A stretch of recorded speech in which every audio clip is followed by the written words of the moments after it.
کہ گولی اس کی گردن میں نہیں گئی تھی، وہ اس کی گردن کی پشت پر رگڑ کھاتی اور جلد اور کچھ گوشت اڑاتے ہوئے گزر گئی تھی۔ اس کی گردن پر 3 انچ لمبا اور آدھ انچ گہرا ایک زخم بناتے ہوئے۔ میڈیکل ٹیم نے اس کی بینڈیج کی تھی اور پین کلر لگا کر اس کے اس زخم کو کچھ دیر کے لیے سن کیا تھا تاکہ وہ کانفرنس اٹینڈ کر سکتا۔ اسے بلڈ لگنا تھا لیکن وہ فوری طور پر اس کے لیے تیار نہیں تھا۔ اس وقت اس کے لیے اہم ترین چیز اس کانفرنس ہال میں دوبارہ بیٹھنا تھا۔ ان لوگوں کو دکھانا تھا کہ وہ انہیں گرا نہیں سکے، ڈرا بھی نہیں سکے۔ سالار سکندر اس سے پہلے کمرے سے نکلا اور اب کپڑے تبدیل کرنے کے بعد ہمایون سکندر امامہ سے گلے مل رہا تھا۔ امامہ نے اسے روکنے کی کوشش نہیں کی تھی، وہ سالار سکندر کا بیٹا تھا، اسے کون روک سکتا تھا؟ اس نے صرف اسے گلے لگایا تھا، ماتھا چوما تھا اور دروازے پر رخصت کر دیا تھا۔ اس لفٹ کا دروازہ 10:40 پر ایک بار پھر کھلا تھا۔ اس بار ہمایون سکندر کے ساتھ سیکیورٹی کا کوئی اہلکار نہیں تھا، صرف اس کے اپنے اسٹاف کے لوگ تھے۔ اس کے لفٹ سے کوریڈور میں قدم رکھتے ہی وہاں تالیوں کا شور گونجنا شروع ہوا تھا۔ وہ پریس فوٹوگرافرز اور اس کوریڈور میں کھڑے سیکیورٹی اہلکار تھے جو اسے اس دلیری کی داد دے رہے تھے جو وہ دکھا رہا تھا۔ لمبے ڈگ بھرتے اس نے ٹوٹے شیشے والی اس کھڑکی کو بھی دیکھا جو ہال کے داخلی دروازے کے بالکل سامنے ایک عجیب سا منظر پیش کر رہی تھی۔ اگرچہ اس کے سامنے اب سیکیورٹی اہلکاروں کی ایک قطار تھی۔ تیز قدموں سے لمبے ڈگ بھرتا ہمایون سکندر جب ہال میں داخل ہوا تھا تو ہال میں تالیاں بجنی شروع ہوئی تھیں۔ پھر وہاں بیٹھے وفود اپنی اپنی سیٹوں سے کھڑے ہو گئے تھے۔ ہمایون سکندر مسکراتا سر کے اشارے سے ان تالیوں کا جواب دیتا اسٹیج کی طرف بڑھ رہا تھا اور اسٹیج پر بیٹھے ہوئے لوگ آہستہ آہستہ کھڑا ہونا شروع ہوئے تھے اور پھر ہمایون نے سالار سکندر کو کھڑا ہوتے دیکھا تھا۔ ہمایون چلتے چلتے رک گیا تھا۔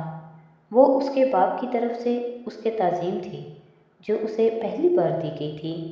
ایک لمحہ ٹھٹکنے کے بعد ہمایون سکندر نے اسٹیج کی سیڑھیاں چڑھنا شروع کر دیا تھا۔ دنیا بھر کے ٹی وی چینلز وہ مناظر لائیو دکھا رہے تھے۔ دلیری کا ایک مظاہرہ وہ تھا جو دنیا نے کئی سال پہلے اسی افریقہ میں سالار سکندر کے ہاتھوں دیکھا تھا۔ جرأت کا ایک مظاہرہ وہ تھا جو آج اسی افریقہ میں وہ ہمایون سکندر کے ہاتھوں دیکھ رہے تھے۔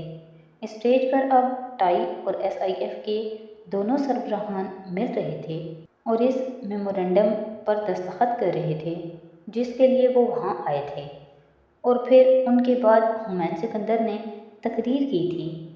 اسی آخری خطبے سے اپنی تقریر کا آغاز کیا تھا جس کا حوالہ کئی سال پہلے اس کے باپ نے افریقہ کے اسٹیج پر دیا تھا۔ بڑی بابرکت ہے وہ ذات جس کے ہاتھ میں ہے بادشاہی اور وہ ہر چیز پر پوری طرح قادر ہے۔ اس نے سورہ ملک کی آیات سے اپنی تقریر کا آغاز کیا۔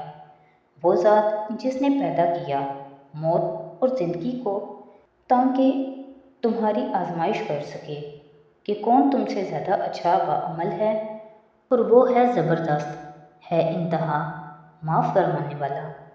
اس ہال میں سوئی گرنے جیسی خاموشی تھی۔ بے شک اللہ تعالیٰ ہر چیز کرنے پر قادر ہے۔ جو کن کہتا ہے تو چیزیں ہو جاتی ہیں، جو دشمنوں کی چالیں انہی پر الٹا دیتا ہے۔ کئی سال پہلے SIF نے سود کے خلاف اپنی پہلی جدوجہد افریقہ سے شروع کی تھی۔ یہ وہ زمین تھی جس پر میرے باپ نے ایک سودی نظام کے اعلی کار کے طور پر کام کرتے ہوئے سود کے خلاف کام کرنے کا فیصلہ کیا تھا۔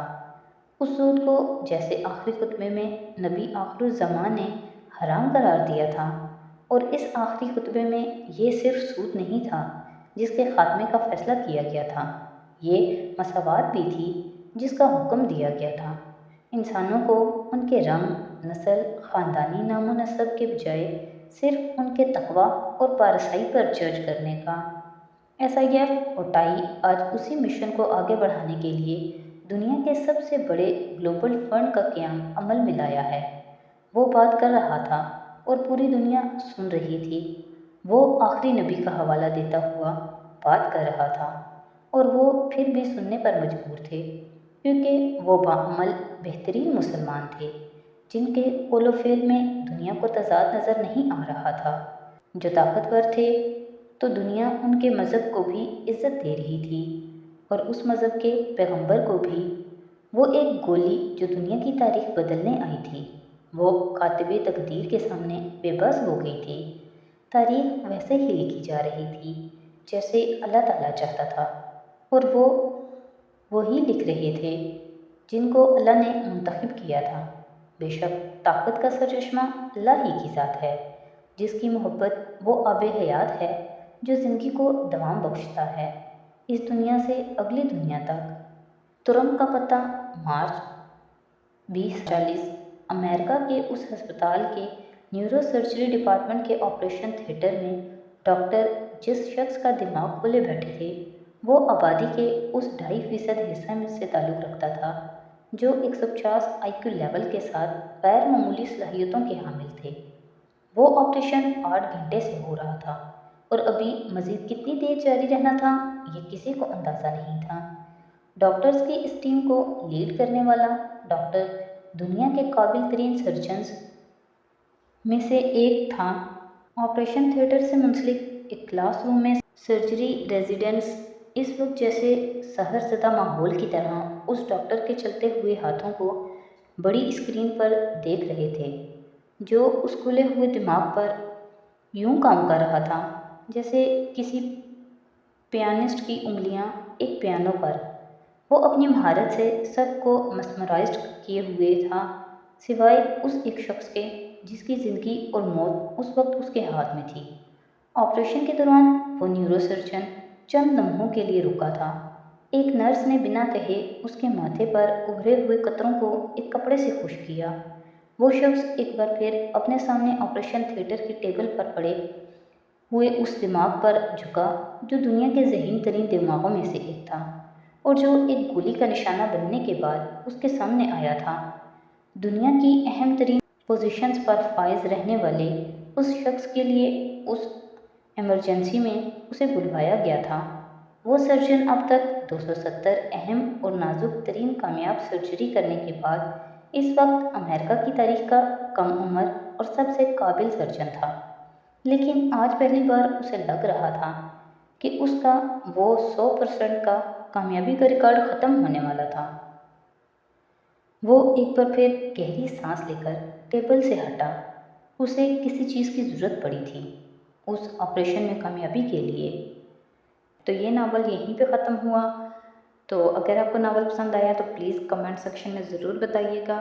اب ایک نئے ناول کے ساتھ کل پھر حاضر ہوں گے۔ تو اگر آپ کو میری ویڈیوز اچھی لگ رہی ہیں تو پلیز میری ویڈیوز کو لائک کریں، میرے چینل کو سبسکرائب کریں اور اپنے فیملی اور فرینڈ کے ساتھ شیئر کریں۔ بہت شکریہ۔